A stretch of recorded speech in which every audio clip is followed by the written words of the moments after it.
Datong may posibilidad na manalo sa eleksyon sa Mayo. Yan ay kung pagbabatayan ang panibagong survey na inilabas ng Pulse Asia.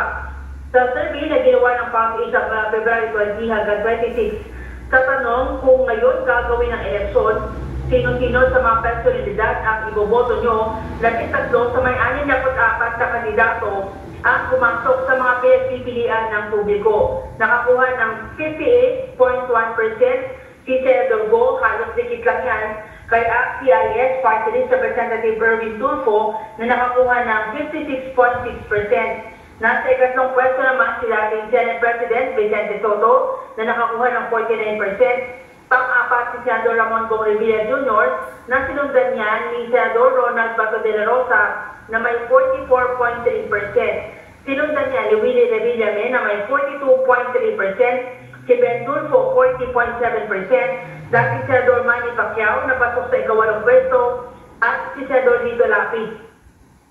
Sinundan niya ni Makati Mayor Abby Binay na nakakuha ng 37.6%. Nasa labing-isang pwesto na si Senador Pia Cayetano na nakakuha ng 27.5%, na sinundan ni Las Piñas Representative Camille Villar na may 36.6%. Pang-13 na sa mga pinagpipilian si Senador Ping Lacson na nakakuha ng 35.8%.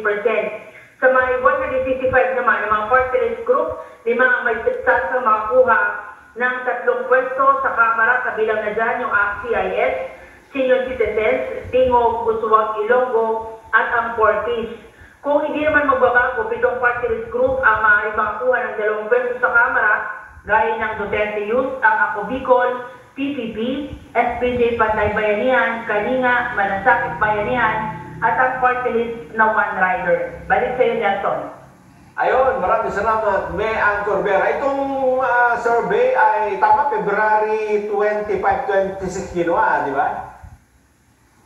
February 20 hanggang 26, Nelson. Yung 20 to 26. So ito